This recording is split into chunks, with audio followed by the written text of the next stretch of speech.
बिस्मिल्लाहिर्रहमानिर्रहीम अल्लाहुम्मा सल्ली अला मुहम्मद व अला आलि मुहम्मद। आपको सवालनामा में खुशामदीद कहता हूँ। नाज़रीन मोहतरम, वक्त की रफ़्तार को कभी मापा नहीं जा सका। तारीख़ बताती है कि वही कौमें कामयाब रहीं जिन्होंने वक्त की रफ़्तार के साथ अपनी रफ़्तार मिलाने की कोशिश की और वक्त की आंखों में आंखें डालकर वो जिए। यानी जो तब्दीली है वो वक्त का लाजिमा है, वक्त का खासा है, इसकी खूबी है। तब्दीली जो मुआशरा, जो कौम एक्सेप्ट करती है वो यकीनन तरक्की याफ्ता अक़वाम की सूरत में दुनिया पर राज भी करती है। आज अगर हम देखें तो 21वीं सदी में जो हमें सबसे ज़्यादा तब्दीली दिखाई दे रही है, जो तरक्की की रफ़्तार है, जो शरह है, वो हमें सबसे ज़्यादा एक डिजिटल प्लेटफॉर्म की सूरत में दिखाई दे रही है, जिसने यकसर दुनिया को बदल दिया है। वन क्लिक पर दुनिया आ चुकी है और जो एक ग्लोबल विलेज का तस्वुर था वो न सिर्फ मज़ीद पुख्ता हुआ है बल्कि उसमें तमाम जो रंगो नस्ल की मामलात थे वो हमें एक नुक्ते पे मुर्तकिज़ दिखाई देते हैं और वो है वन क्लिक और वायरल होना। जहां इस वायरल होने ने या इस जो ये एक अप्रोच है वायरल होने की, बहुत सी पॉजिटिव चीज़ें लाई, वहीं इसमें बहुत सी नेगेटिव चीज़ें भी हमें देखने में आईं। वहीं हमें पाकिस्तान के वो बासलाहियत और काबिलियत से भरे हुए नौजवान भी इस वायरल होने के ज़रिए नज़र आए जिन्होंने पूरी दुनिया में पाकिस्तान का नाम रोशन किया। पहले तो आपको हीरो बनने के लिए टेलीविज़न का या सिनेमे का या मुख्तलिफ ऐसे फ़नून लतीफ़ा के शोबे थे, उनमें बाकायदा एक रियाजत करनी पड़ती थी, लेकिन अब वन क्लिक पे आप हीरो भी हो जाते हैं, ज़ीरो भी हो जाते हैं। आज मैं आपकी मुलाकात करवा रहा हूँ एक ऐसे ही बासलाहियत पाकिस्तानी ब्लॉगर से, व्लॉगर से, जिन्होंने जो मेरी इत्तलात हैं उसके मुताबिक पहले पाकिस्तानी ब्लॉगर हैं जिन्होंने फेसबुक का जो हेडक्वार्टर है उसको विज़िट किया। उसके साथ साथ मोटिवेशनल स्टोरीज़ करते हैं। मुख्तलिफ ममालिक में अगर ये जाते हैं तो वहाँ की जो खूबियाँ हैं उनको अपने नाजरीन के साथ शेयर करते हैं। इनकी ज़िंदगी के बारे में जानेंगे, सोशल मीडिया प्लेटफॉर्म से इन्हें जो कुछ सीखने को मिला, जो इज़्ज़त और शोहरत मिली, उसके बारे में इनसे बात करेंगे। उसके साथ साथ जो तमाम प्रॉज एंड कॉन्स हैं उनके बारे में भी बात करेंगे। तो आइए वेलकम करते हैं। हमारे साथ आज मौजूद हैं मलिक तनवीर नांडला साहिब। आपको खुशामदीद कहते हैं। कैसे हैं सर? आप ठीक हैं, खैरियत से हैं? अल्लाह का शुक्र। Thank you so very much for inviting me in your show. बहुत शुक्रिया। अच्छा जी, मलिक साहब, सोशल मीडिया की दुनिया तो आज आपको जानती है, लेकिन अगर इससे पहले के मलिक तनवीर की बात की जाए तो वो कौन थे? बचपन कहाँ आपका गुजरा? आपकी इब्तदाई स्कूलिंग कहाँ से हुई? बेसिकली मैं मुल्तान से बिलोंग करता हूँ। मुल्तान के करीबी एक इलाका है नांडला, वहाँ के एक टाट वाले स्कूल का पढ़ा हुआ नौजवान हूँ। तो वहाँ से बेसिकली स्टार्ट हुआ, यूनिवर्सिटी पहुँचे। मैट्रिक में लकीली अच्छे नंबर आ गए, थोड़े कंपैरेटिवली बेहतर नंबर आ गए। तो पेरेंट्स की तरफ से ये प्रेशर था कि आप ऑप्ट करें। दो ही ऑप्शन बचते हैं हमारे देसी पेरेंट्स के पास, एक होता है डॉक्टर बन जाओ या इंजीनियरिंग कर लो। तो मुझे बायो तो वैसे समझ नहीं आती थी, चले मैंने कहा अवेलेबल ऑप्शन है, प्री इंजीनियरिंग है, तो उसको ऑप्ट कर लिया। उसमें ये हुआ कि केमिस्ट्री समझ नहीं आती थी, तो स्टैरिक लग के हम पास हुए। तो उसके बाद जो मुझे इस दौरान ना कंप्यूटर के साथ थोड़ा इंट्रोडक्शन हो चुका था, वहाँ पे मैंने एक चीज़ लर्न कर ली इतनी यंग एज में कि यार जिस चीज़ के अंदर आपको इंटरेस्ट हो और जो चीज़ एमर्जिंग हो, जिस चीज़ के अंदर फ्यूचर आपने बनाना है, वो चीज़ ऑप्ट करनी चाहिए। तो फिर मैंने किसी से नहीं पूछा, ना पेरेंट्स से, ना दोस्तों से, किसी के साथ कोई मशवरा नहीं किया और सीधा जाके इंफॉर्मेशन टेक्नोलॉजी में एडमिशन ले लिया इन बहाउद्दीन ज़करिया यूनिवर्सिटी मुल्तान में बैक इन 2006। तो मेरे ख्याल में वो एक टर्निंग पॉइंट था जब मैंने अपनी डायरेक्शन सेट कर ली, सही सिमत का तयन कर लिया और उसकी वजह से अल्लाह का शुक्र है कामयाबियों का एक ना रुकने वाला सिलसिला, अल्लाह का लाख लाख शुक्र है, शुरू हुआ, जो कि अभी तक चल रहा है अल्हम्दुलिल्लाह। सही, माशाल्लाह। तो आपके वालिदैन क्या सख्त गिर वालिदैन थे, सख्त तबीयत के हैं वो माशाल्लाह? और इस बारे में भी बताइएगा। और उसके साथ साथ बचपन कैसा रहा आपका? बेहतरीन जो आपके दोस्त हैं, क्या वो बचपन के जो दोस्त हैं वो आज भी आपके दोस्त हैं? कौन कौन से जो है दोस्त आपके बहुत करीब हैं? ज़रा ये हमारे नाज़रीन से शेयर कीजिएगा। बहुत सख्त गिर वाकई, मतलब वो तो एक परंपरा होती थी ना देहातों के पेरेंट्स की, कि अगर वो सख्त ना हो तो वो फिर एक वो मलिक वाला एक रोब दबदबा भी नहीं रहता ना। तो डेफिनेटली उनका बहुत रोब था, लेकिन पॉजिटिव रोब था। ब्रॉटअप उन्होंने बहुत अच्छा किया अल्हम्दुलिल्लाह। और एक अच्छा इन्वायरमेंट दिया, अच्छा एटमॉस्फेयर दिया, और एक जो बढ़ने के लिए मैं कहता होता हूँ कि हमारे बच्चों को एक ख़ास किस्म का इन्वायरमेंट चाहिए होता है, तो वो अल्हम्दुलिल्लाह मुझे मिला। तो दोस्तों में बहुत सारे दोस्त मेरे साथ आज भी मेरे दोस्त हैं, शहजाद, मेरे कज़न फ़याज़, आरिफ, इलियास, सनी, मतलब वकास, और अभी साजिद हैं मेरे साथ। हम टाट पे बैठ के खुद ही मतलब पढ़ते थे, खेलते थे, सारा बचपन इकट्ठे गुजरा। आज साजिद जो हैं वो मुझे ज्वाइन कर चुके हैं मेरी कंपनी में ही। अफ्रीकन रीजन को हेड किया है एक बहुत बड़ी मल्टीनेशनल कंपनी में। बहुत बाकी जो दोस्त हैं वो भी अपनी अपनी जगहों पे एक अच्छे लेवल पे परफॉर्म कर रहे हैं। कुछ ने पुलिस में चले गए, कुछ ने मोटरवे पुलिस ज्वाइन कर ली, अपने अपने शोबों में बेहतर परफॉर्म कर रहे हैं वो। लेकिन अल्लाह का शुक्र है कि मैं एक अच्छी फील्ड ऑप्ट करने की वजह से एक ऐसी चीज़ को ज्वाइन कर लिया जो कि मैं समझता हूँ आज की यूथ को जो क्विकेस्ट हलाल अर्निंग है, जो आपको करोड़पति बना सकती है, तेज़ तरीन, मैंने वो चीज़ ज्वाइन कर ली। अल्लाह का शुक्र है कि मैं बेहतर एक सक्सेसफुल आप कह सकते हैं हो गया। सही, माशाल्लाह। अच्छा, काफ़ी वसी हल्का है बाब आपका लग रहा है, तो काफ़ी शरारती भी होंगे आप लोग, अगर कोई शरारत शेयर करें। शरारतें तो आप पूछे ना कि मतलब कोई दुनिया की ऐसी स्पोर्ट्स नहीं हमने ट्राई ना की हो। मतलब गोल्फ सिर्फ सिर्फ सुनते थे, पीटीवी होता था, गोल्फ को सिर्फ रेडियो तक सुनना और वीडियोस कुछ देख लेनी। गोल्फ क्या करते थे हम, नया घर बन रहा था मुझे याद है, तो हमने सरिये को मोड़ लिया और एक अंडा जिसको बॉल बोलते हैं वो ले लेनी और एक होल सा बना लिया। मतलब गोल्फ तक मैंने इसका जिक्र यूँ किया कि गुल्ली डंडा, ये बंटे और ये पत्तों को जूते के ज़रिए खेलना, और ये बांदर किला हम सराइकी में बोलते हैं, उर्दू में मुझे नहीं पता कि क्या बोलते हैं, बहरहाल वो खेलना। तो पिट्ठू गरम बॉल के साथ वो ईंटों के साथ बना लेना और बॉल को उसको मारना, गिराना, और फिर बॉल से बचना और उसको रिपेयर करना। तो बहुत कुछ शरारतें तो सर ऐसी वैसी कि मतलब गुजरा ही शरारतों में है लड़कपन। तो बहुत कुछ है। कौन कौन सी ऐसी, अच्छा एक और ऑडियंस की लर्निंग के लिए, नौजवानों के लिए मैं बताऊं। अच्छा, एक टाइम था कि बड़ा आइसोलेशन का टाइम था ना।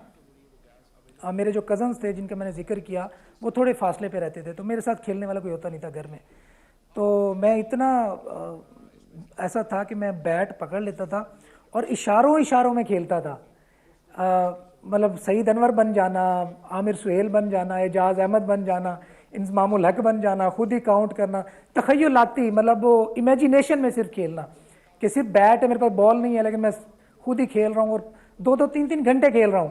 तो अब सोचता हूँ कि शायद वो एक पागलपन सा नज़र आता है कि पता नहीं कोई दिमागी फतूर था क्या था। तो ये चीज़ें तो जिसके अंदर नहीं है, जिसने स्पोर्ट्स इंजॉय नहीं की, इस तरह की शरारतें नहीं की। अभी कल ही मेरी एक फूफी हैं, तो वो बच्चों की वजह से बड़ी परेशान थी, तो मैंने उनको भी बताया कि let them play, let them enjoy their life. जब इंसान बनने की उम्र आएगी तो जब समझ आती है, तो एक एज होती है ना, उस एज में समझ आ जाती है कि यार अब हमें सीरियस होना चाहिए लाइफ के बारे में। तब तक उनको खेलने दें यार, बच्चों को एंजॉय करने दें। आजकल तो 3 साल का बच्चा हुआ नहीं, प्ले ग्रुप और नर्सरी और प्रेप और अल्लाह जाने क्या क्या। हमारे तो पहली कच्ची होती थी, कच्ची पक्की, तो तब से शुरू होते थे और तब से मतलब 5-6 साल की उम्र से स्टार्ट होते थे। तो इतना ज़्यादा बोझ बच्चों पे नहीं डालना चाहिए मेरे ख्याल में। उनको बिल्कुल आसान इन्वायरमेंट दें, उनको पनपने का प्रॉपर इन्वायरमेंट दें। देखें, बीज जो फलता फूलता है ना, उसको ऑक्सीजन भी चाहिए होती है, उसको पानी भी चाहिए होता है, उसको प्रॉपर टेम्परेचर चाहिए होता है, तभी वो पनपता है, तभी वो एक तनावर दरख्त बनने की तरफ बढ़ता है। तो हम बच्चों को दबा के रखना चाहते हैं और उनसे एक्सपेक्ट ये करते हैं कि वो चांद को कंकर करें और बड़े आदमी बन जाएं, तो ऐसा नहीं होता। उनको प्रॉपर एनवायरनमेंट दें, उनको अपना आप निखारने का मौका दें। जब तक वो अपना आप जाहिर करने का मौका नहीं देंगे, आप उनसे ये एक्सपेक्ट नहीं कर सकते कि वो बड़े आदमी बने। तो सही, डेफिनेटली हर सही। चीज़ का ऑप्शन देना चाहिए कि यार सब चीज़ ट्राई करो। बड़ी बड़ी खूबसूरत और बड़ी मज़ेदार गपशप हो रही है। मलिक तनवीर नांडला साहब हमारे साथ आज के हमारे प्रोग्राम सवालनामा के मेहमान हैं, और शुरू से ही इनका बचपन बता रहा है कि वो होनवार बुरवा के चिकने चिकने पात। तो माशाल्लाह, फिर कॉलेज लाइफ और यूनिवर्सिटी लाइफ कैसी रही?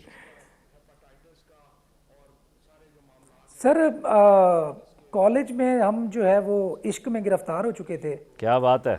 तो बस कॉलेज लाइफ, इश्क के बाद कॉलेज कैसा गुजरना था वैसे ही गुजरा। टीचर कुछ पढ़ा रहा होता था, हमें कुछ समझ आती थी। तभी तो मैं बता रहा हूँ ना आपको कि केमिस्ट्री में 2 सप्लियाँ खाई आपके भाई ने, तो बस वो इश्क की मरूने मिन्नत थी। लेकिन बहरहाल कंप्रोमाइज़ नहीं किया, अपने खेलने पे कंप्रोमाइज़ नहीं इश्क ने किया, निकम्मा कर दिया घूमने गालिब, फिरने पे वरना हम कंप्रोमाइज़ भी नहीं किया, आदमी थे बड़े काम के। वरना बंदे अच्छा निकम्मा किया। लेकिन फिर देखें, अगेन ये लर्निंग के लिए हमारी नौजवान नस्ल की ना, आपके पास 2 ऑप्शन होते हैं इश्क के बाद भी। एक तो आप निकम्मे हो जाएं, बाल बढ़ा लें, शेव बढ़ा लें, आप काम धंधे से छोड़ दें मलंग हो और जाए। दिन रात दुखी गाने, दुखी अशार, मलंग हो जाएं, दुखी अशार सुनते रहें, दुखी गाने सुनते रहें। दूसरा ऑप्शन ये होता है कि उस प्यार को, उस इश्क को आप अपनी स्ट्रेंथ बनाएं, आप उसको अपनी ताकत बना लें। उस ताकत अगर अगर आप बनाएंगे तो वो आपको ड्राइव करती है। इसकी मैं मिसाल यूं दूं, मिसाल तो बड़ी अजीब सी है, बड़ी बुरी सी है, लेकिन फिर भी मैं देना चाहूँगा। कुछ लोग ना, कुछ लोगों को जिनको ड्रग्स के साथ वो चलते हैं, हालांकि drugs in a long run आपको बहुत नुकसान पहुंचाती है, लेकिन वो वक्ती तौर पे उनको ना मोटिवेशन का एक एलिमेंट आ जाता है। तो प्यार भी मेरे ख्याल में एक ड्रग की ही शक्ल है कि वो आप एडिक्टेड हो जाते हो ना एक चीज़ के, कि एक बंदे ने आपको कॉल नहीं की, या आपने उसको देखा नहीं, या आपको उसके रब्ता नहीं हुआ, तो आपको अजीब फील आने लग जाता है कि आपको लगता है कि यार कुछ मिसिंग है। तो उस ड्रग को आप पॉजिटिव अगर यूज़ करेंगे, उस ड्रग को अपनी बड़ी ड्राइविंग खूबसूरत आप फोर्स बात कर बनाएंगे, रहे हैं। तो आप हमने ब्रेक की जाने भी किसी बढ़ना है, लेकिन ब्रेक से पहले इश्क की बात हो रही है तो मैं यहाँ एक क्वेश्चन आपसे करना चाहूँगा। सो वो नाकामी आपने अपनी कामयाबी में बदली, तो ये कहा जाए कि वो जो इश्क है उसका साया आपसे दूर हो गया और अब आप नई ज़िंदगी की तरफ आए और कामयाबी आपने हासिल की। अच्छा वैसे बड़ी अजीब बात है, वो इश्क जो था, अब मेरी बीवी है अल्हम्दुलिल्लाह, तो वो मैं डायरेक्ट कामयाबी हो क्वेश्चन नहीं गया। कर सकता था, और तो भाभी से भी मैं माफ़ी चाहता हूँ क्योंकि असल बात अब सामने आई है।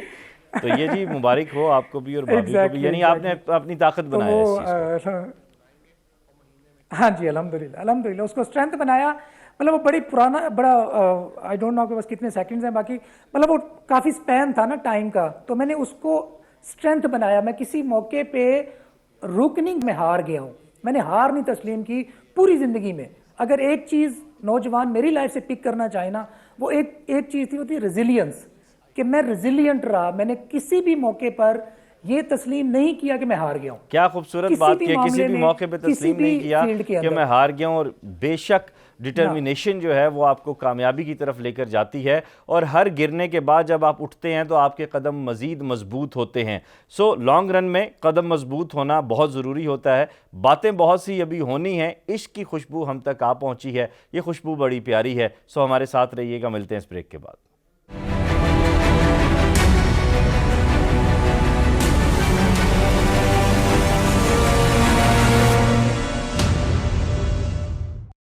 वेलकम बैक नाजरीन, और बात हम कर रहे हैं आज मलिक तनवीर नांडला साहब से, और उनकी बड़ी ज़बरदस्त और दिलचस्प गुफ्तगू आपने ब्रेक से पहले सुनी। और एक ज़िंदा दिल आदमी को ज़िंदगी की आंखों में आंखें डालकर जीने वाला जो शख्स होता है, जो तवानाई से, जो खुशी से, जो पॉजिटिविटी से सरशार और लबरेज़ होता है, वही अपने मुआशरे को खूबसूरत बनाने की तमन्ना कर सकता है। और वही जो है वो उस तगदो में होता है कि उसके मुल्क का नाम, उसकी सोसाइटी का नाम, उसके ख़ानदान का नाम जो है वो मज़ीद रोशन हो। सो मलिक साहब बताइएगा कि प्रोफेशनल कैरियर का आगाज़ आपने कैसे किया, कहाँ से किया, और आजकल क्या कर रहे हैं? मेरे प्रोफेशनल करियर का आगाज़ जब मैंने आईटी इंफॉर्मेशन टेक्नोलॉजी में एडमिशन लिया बैक इन 2006, तो उसके साथ ही हो गया। लकली हुआ यूं कि किस्मत अच्छी थी, फर्स्ट सेमेस्टर में ही हमें एक टीचर मिल गया जिन्होंने हमें प्रोग्रामिंग, एक बेसिक प्रोग्रामिंग की जो लैंग्वेज थी वो स्टार्ट करवा दी। तो जब उस पर रिसर्च करने बैठता था लैब के अंदर ही, यूनिवर्सिटी में ही, अपने डिपार्टमेंट में, तो वहाँ पे ऑर्कट होता था उस ज़माने में, फेसबुक नहीं होता जी था। बिल्कुल होता था। फेसबुक उसके बाद लॉन्च तब हो चुका था, लेकिन इतना ज़्यादा स्प्रेड नहीं हुआ था। तो ऑर्कट पे कम्युनिटीज़ होती थी, उसके अंदर जाके गपशप करनी। डेफिनेटली उस ज़माने में नौजवान होता है तो ढूंढता है कोई क्या करे यूट्यूब वहाँ के पे जाके। रूम्स होते, तो यूट्यूब कह रहा वहाँ हूँ पे सॉरी, मुझे याहू के रूम्स होते थे बहुत ज़्यादा, एमएसएन के रूम्स होते थे। याहू के रूम्स होते थे, याहू मैसेंजर के, एग्जैक्टली उस दौर की बात है।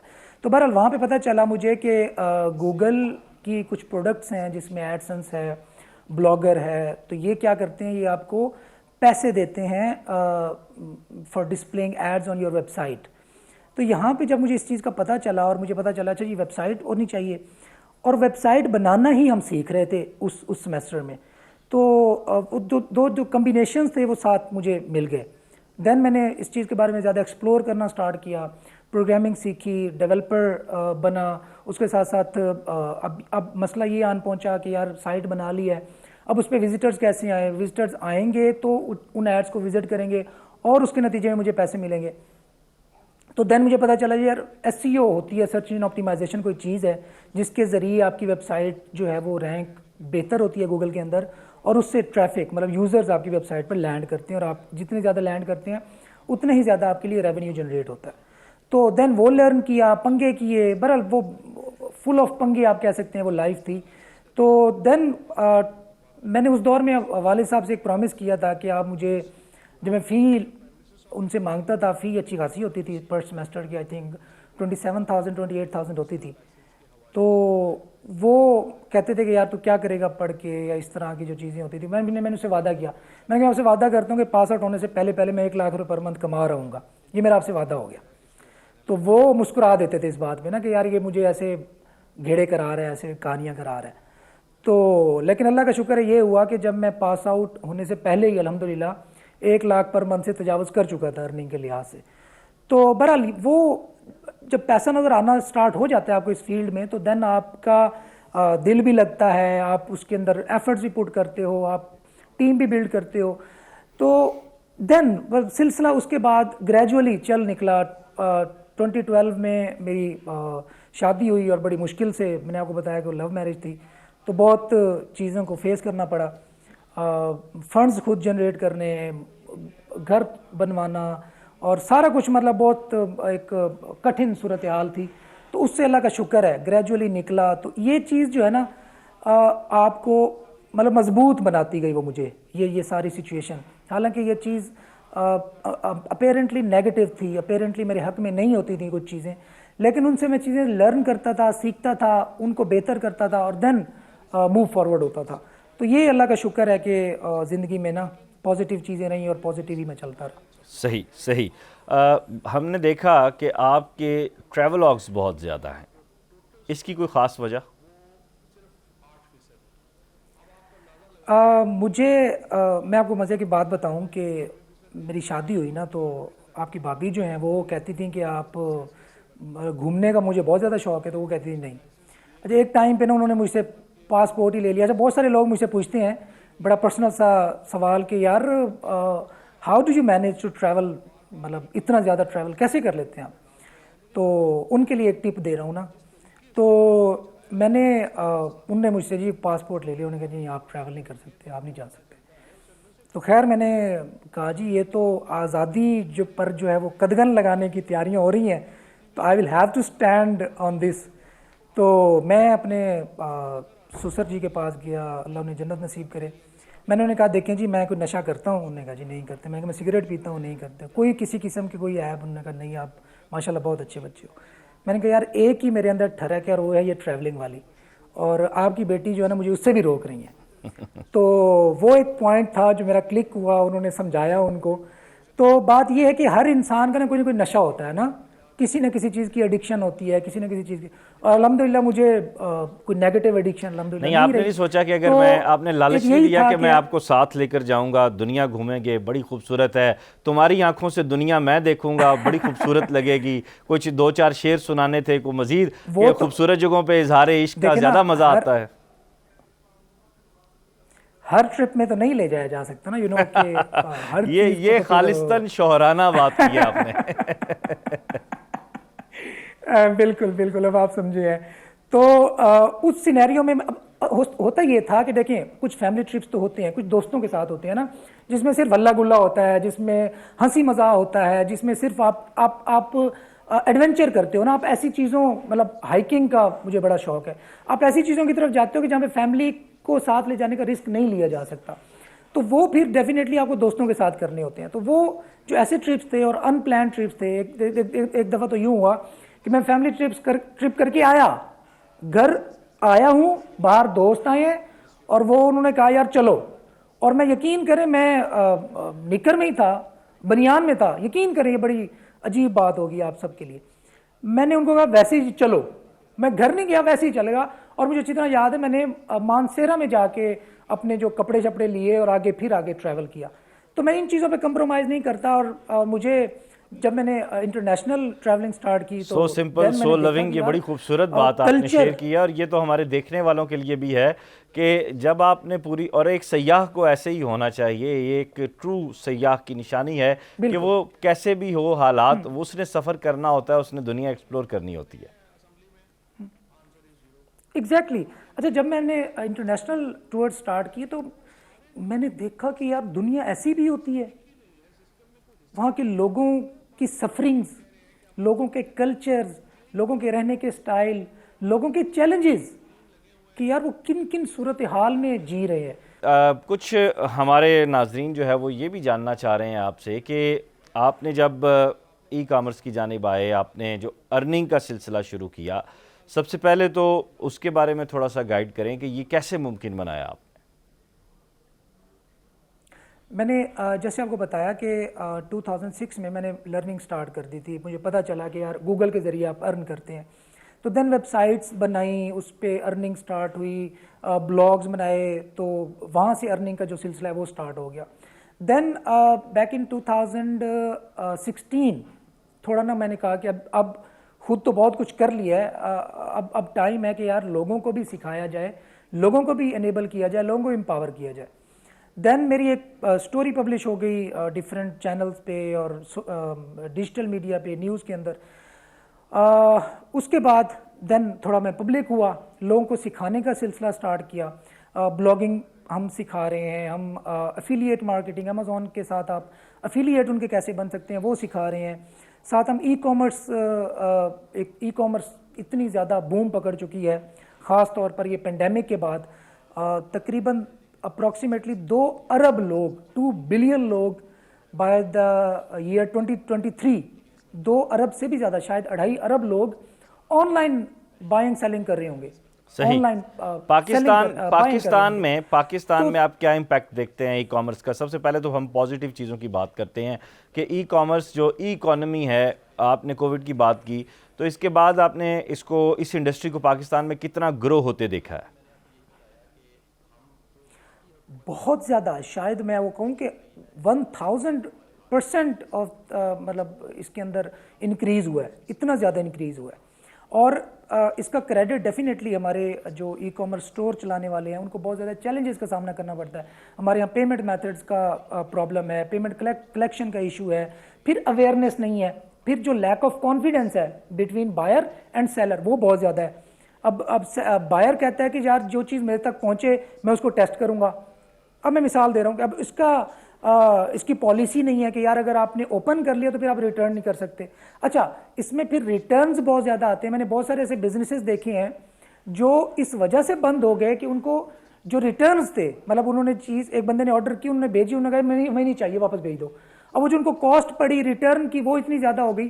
तो इसमें मैं उनको ये पूरा क्रेडिट देना चाहूँगा, हमारे जो बिजनेस पर्सनस हैं जो ई कॉमर्स में काम कर रहे हैं, जो इवन किसी भी फील्ड में ऑनलाइन अर्निंग के बहुत चलें, ये तो एक बड़ी अच्छी बात है कि आप अप्रिशिएट भी कर रहे हैं ई कॉमर्स को और उसको लेकर भी आगे बढ़ रहे हैं।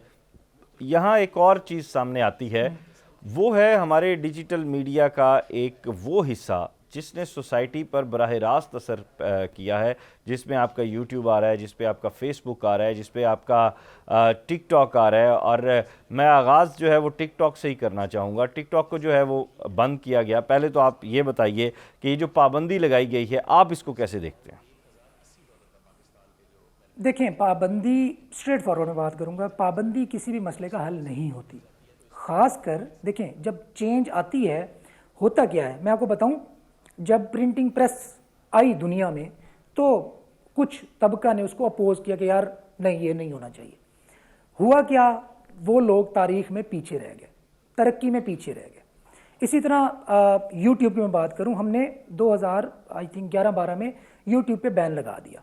उससे हुआ क्या, हम लर्निंग में पीछे रह गए, हमारे करियर सेट हो सकते थे वो ना हो सके। हमारी यूथ जो उससे फ़ायदा ले सकती थी वो ना ले सकी, जिस दौरान हमारे हमसाए Bangladesh, India, Sri Lanka, Philippines even, जब ये लोग ग्रो कर रहे थे उन प्लेटफॉर्म्स पे, हमने उन पर पाबंदी लगा के उनको बंद कर रखा था।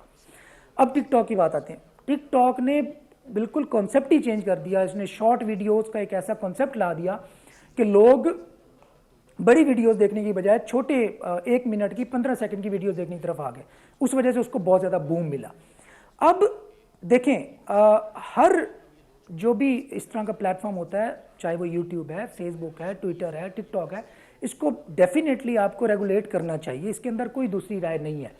रेगुलेट करने के चक्कर में आप पूरे प्लेटफॉर्म को ही बंद कर देना, आप ये समझ लें कि एक गैप क्रिएट कर रहे हैं अपनी तरक्की के और अपनी कौम के दरमियान। ये आपने कौम की तरक्की को इस पाबंदी और गैप के साथ जोड़ा है। ये बड़ा एक अहम पॉइंट है, इस पे मैं ब्रेक के बाद बात करूंगा। यहाँ पे जो स्पेस की आप बात कर रहे हैं और कौम की तरक्की और जो पीछे जाना है, वो बात अपनी जगह पे बिल्कुल दुरुस्त होगी, लेकिन टिकटॉक के साथ कुछ और भी चीज़ें जुड़ी हुई हैं जो बुनियादी इंसानी ज़िंदगी से हैं। वो क्या है, वो क्वेश्चन भी मैं मलिक तनवीर नांडला साहब के सामने रखूँगा, लेकिन इस ब्रेक के बाद।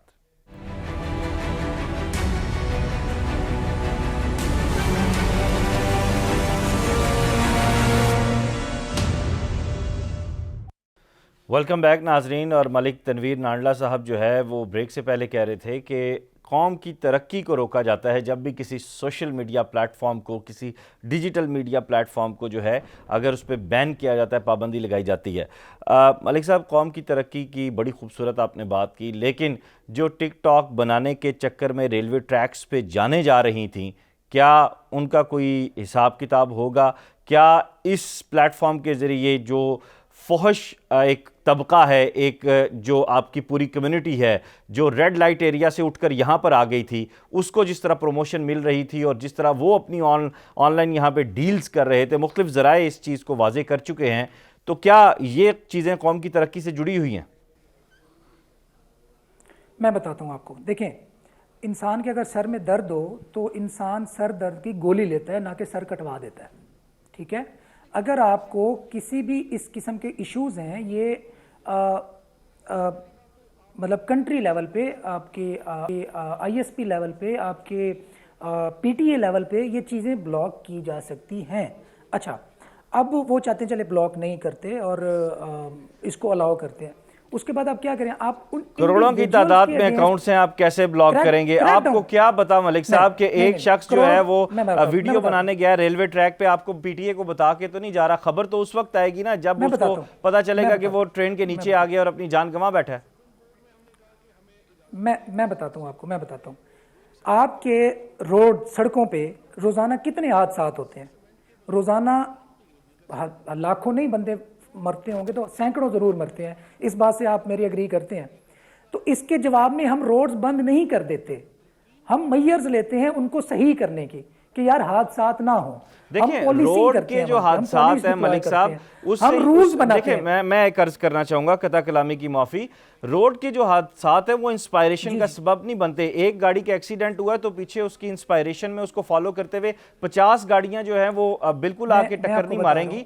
ये जो प्लेटफॉर्म है ये इंस्पायरेशन का सबब बन रहा है। ये आपने देखे कि एक जो है लड़का ट्रैक के नीचे आया, ट्रेन के नीचे, फिर दूसरा, फिर तीसरा, फिर चौथा, फिर छत से छलांग लगाई जा रही है और अजीबो गरीब जो है वो वीडियो बनाने के उसमें मुख्तलिफ लोग जो है अपनी जानों से जा रहे हैं। कोई पसलियां तुड़वा रहा है, कोई बाजू तुड़वा रहा है। बात तो इंस्पायरेशन की है। मैं अर्ज कर रहा हूं, मुझे काइंडली 1 मिनट दीजिएगा जी। मसला ये है कि ऐसे चैलेंजेस हर तरह, जब भी कोई नई चीज आती है ना, जब चेंज आता है तो चेंज के साथ इस तरह के इश्यूज आते हैं, ये नॉर्मल है। अब उन इश्यूज को आप टैकल कैसे करते हैं ये बड़ा मैटर करता है। ठीक है? अब आप ऑब्सीन जितने भी ये आपने वल्गर एक कंटेंट की बात की, डेफिनेटली उसको कौन पसंद करता है? मैं कब चाहूंगा कि आप वल्गर को अलाउ रखें? आप उनके खिलाफ क्रैकडाउन कर सकते हैं, आप उन आईडीज को बंद कर सकते हैं, आप उन आईपीज को बंद कर सकते हैं, आप उनको ट्रैक कर सकते हैं।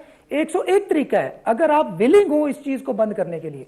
अब आपने कहा जी हादसात होते हैं, अब तो देखिए, हादसात आपने कहा कि उसके इनको खिलाफ विलिंग हो बंद करने के लिए आप एक आईडी बैन करते हैं, दूसरी आईडी बैन करते हैं, चौथी आईडी बैन करते हैं, टिकटॉक बैन नहीं, हुआ। देखें, टिकटॉक के बाद जो सबसे जब ज्यादा जब इस वक्त ऐप जुर्माने चल रही है, जब आपके इल्म में जुर्माने होगी होंगे, क्योंकि आपकी फील्ड है, जब सजाएं होंगी, स्नैक वीडियो की ऐप इस वक्त सबसे ज्यादा चल रही है। टिकटॉक के बाद हम एक के बाद दूसरी उठा लेते हैं, दूसरी के बाद, हाँ ये अच्छी बात आपने की, सजाओं का तयन कौन करेगा, उन पे इम्प्लीमेंटेशन कैसे होगी? क्या इतने सारे अरसे में ऐसा कुछ हुआ? गवर्नमेंट करेगी ना, रियासत करेगी ना, रियासत की रिस्पॉन्सिबिलिटी है।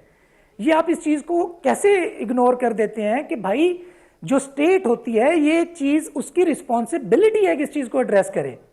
ये आप ये इश्यूज, क्या ख्याल है, यूएई में नहीं होते होंगे ये इश्यूज, अफ्रीका में नहीं होते होंगे, मैं यूरोप की बात नहीं करता, अमेरिका की बात, ये वहां नहीं होते होंगे। उन्होंने क्या बंद कर दिया टिकटॉक को? नहीं किया ना, उन्होंने इस चीज को रोका है, इस चीज का सद्देबाब किया है, इसके खिलाफ प्रॉपर कानून साजी की है इस चीज को रोकने के लिए। अगर आप बिल्कुल सर दर्द होगा सर ही काट देंगे तो बंदा जिंदा ही नहीं रहेगा। अगर आप टेक्नोलॉजी के आगे दीवार बना देंगे कि नहीं जी हमने आपको नहीं बढ़ने देना, क्या होगा? आपकी कौम पीछे रह जाएगी, आगे नहीं बढ़ पाएगी। चलें, आपकी बात भी पहुंच गई, हमने भी बात की। अब आते हैं ज़रा थोड़ा सा वापस ई कॉमर्स की जानिब। डिजिटल मीडिया जिसको आपने वेबसाइट से स्टार्ट किया, आजकल यूट्यूबिंग है, उसके साथ फेसबुक भी गालिबन मोनेटाइज होना शुरू हो गया पाकिस्तान में।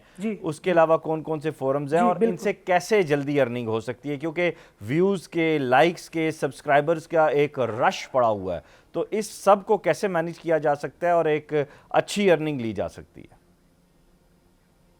देखिए, ये बड़ा खूबसूरत आपने सवाल किया। आप बात कर रहे हैं कि यार इतने ज़्यादा लोग जब इस फील्ड में आ रहे हैं और रेस लगी हुई है, माशाल्लाह से इस वक्त एक ताज़ा तरीन जो ज़राए की जानिब से फिगर आया है, पाकिस्तान में 80 लाख के करीब चैनल मालिकान है यूट्यूब के। तो गली गली में तो चैनल मालिक बैठा हुआ है यूट्यूब का, माशाल्लाह। अच्छा चले, अच्छी बात है, ये अच्छी बात है, पॉजिटिव बात है। अगर वो अच्छा कंटेंट क्रिएट कर रहे हैं, अगर वो हमारे नॉलेज में इजाफा कर रहे हैं, अगर वो हमें तालीम दे रहे हैं, अगर वो हमें कुछ सिखा रहे हैं, तो बहुत अच्छी बात है। अच्छा, अब मसला ये है कि न्यू कमर्स के लिए क्या स्पेस है या नहीं है। आई थिंक आप ये कहना चाहते थे। तो न्यू कमर्स के लिए अगर क्वालिटी देखें, क्वालिटी जो होती है ना वो अपना रास्ता खुद बनाती है। क्वालिटी आप प्रोवाइड करना स्टार्ट करें, आपको ये वाले जो प्लेटफॉर्म्स हैं ये भी प्रमोट करेंगे, आपको लोग भी पसंद करेंगे, लोग भी आपको सब्सक्राइब करेंगे, लोग भी आपको हेल्प करेंगे आपकी प्रमोशन की तरफ। सवाल ये है कंटेंट आपका क्वालिटी हो, उसके अंदर सब्र, पेशेंस जो है इस फील्ड के अंदर पहली और बुनियादी शर्त है। मैं इसको ना बहुत सारी जगहों में बता चुका हूं, आपके तवज्जो से भी बता देता हूं। मैं 3 चीजें कैटेगराइज कर रहा हूं। एक होती है नीयत, आपकी जो इंटेंशन है ना वो अच्छी हो, बेहतर हो, कंस्ट्रक्टिव हो, प्रोडक्टिव हो। दूसरी चीज जो है वो है कंसिस्टेंसी, कि आपने काम पे लगे रहना है, आपने एक चीज करते रहना है। हमारे यहाँ इशू ये होता है कि 2 दिन एक बच्चा स्टार्ट करता है, बीट ब्लॉगिंग है, चाहे एसईओ है, फ्रीलांसिंग है, ई कॉमर्स है, ड्रॉपशिप, कुछ भी है, 2 दिन करता है, 2 दिन में उसको मजा नहीं आया या उसको अर्निंग नहीं हुई और कहता है छड्डो ये काम ही कुत्ता है। अच्छा चलें, ये वाला जो कंसेप्ट की बात समझ आ गई। आप कह रहे हैं कंसिस्टेंट रहना चाहिए, 365 दिन है तो कम से कम 300 दिन आपको अपनी वीडियो या ब्लॉग अपलोड करना होगा। मैं टेक्निकल एक क्वेश्चन आपसे करना चाह रहा हूं। वो लोग जो एक एसईओ मैनेजर को, आखिरी पॉइंट था पेशेंस। जी जी जी जी जी जी जी पेशेंस, और ज़ाहिर सी बात है आप एक तसलसल है वो सब्र के साथ और शुक्र के साथ ही आगे बढ़ेगा। वो लोग जो एक एसईओ मैनेजर को या डिजिटल मीडिया मैनेजर को हायर नहीं कर सकते और ख़ुद काम करना चाहते हैं और लिंक जनरेट करके काम करना चाहते हैं और चाहते हैं कि वो उनका चैनल मोनेटाइज हो जाए या पेज मोनेटाइज हो जाए और वो पैसे कमाएं, उनके लिए क्या टिप्स देंगे आप? देखें, मैं दरिया को ना कूजे में बंद कर दिया क्वालिटी की बात करके। आप जिस चीज़ में चले हैं, प्रोडक्शन में आपकी क्वालिटी, आपके कैमरा वर्क में क्वालिटी, आपकी एडिटिंग में, अब यूट्यूब की बात करिए ना, एडिटिंग में क्वालिटी, आपके कैमरे के एंगल में क्वालिटी, आपकी स्टोरी के अंदर जो आप स्टोरी बना रहे हो, किसी भी कुछ भी आप दे रहे हो, मुझे नहीं पता आप किस नीच की, किस टॉपिक की, किस कीवर्ड की बात करें हम, किसी भी चीज़ में आप क्वालिटी पे कंप्रोमाइज़ नहीं करो। अच्छा, फिर मेन चीज़ है आपके कंटेंट के अंदर जान होनी चाहिए।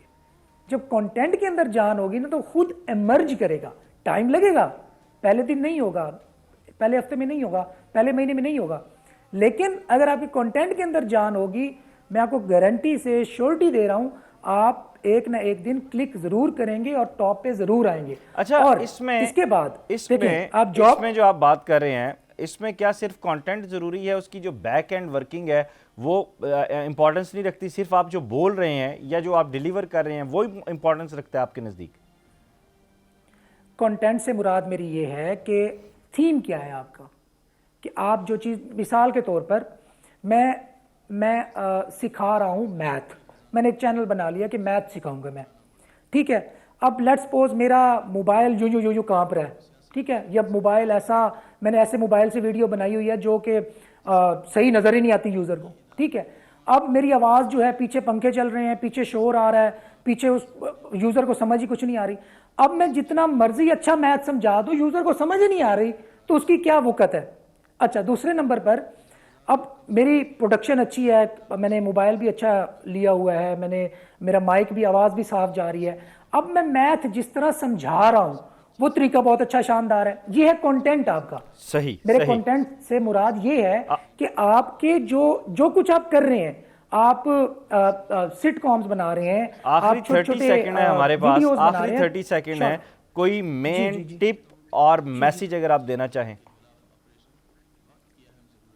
देखें, अगर आप पाकिस्तान में रहते हैं, नौजवान हैं, तो आपको इस फील्ड के अंदर ज़रूर जंप करना चाहिए। यही फ्यूचर है, फ्यूचर के अंदर यही कुछ चलना है। और जो तेज तरीन चीज़ आपको करोड़पति बना सकती है जायज़ तरीके से, हलाल वे से, वो यही आईटी की फील्ड है, डिजिटल मार्केटिंग है। आप इसके अंदर एंटर हों, ऐप डेवलपमेंट सीखें, एंड्रॉयड के अंदर ऐप्स बनाएं, आईओएस के अंदर ऐप्स बनाएं, आर्टिफिशियल इंटेलिजेंस सीखें, मशीन लर्निंग सीखें, एसईओ सीखें, ब्लॉगिंग सीखें, ई कॉमर्स सीखें, कुछ भी, लेकिन एमर्जिंग टेक्नोलॉजी के अंदर एंटर हो जाएं, स्टेप इन कर लें और कंसिस्टेंट होके पेशेंस रखते हुए काम करें। ये वो फील्ड है जो कि आपको तेज तरीन करोड़पति बना सकता है। सही, बहुत शुक्रिया आपका कि आपने हमें वक्त दिया। और जाते जाते मैं ये जुमला आपकी नज़र करूंगा कि आप कामयाब उसी वक्त होते हैं जब आप तसलसल के साथ काम करते हैं। अपना ख्याल रखिएगा। खुदा हाफिज़।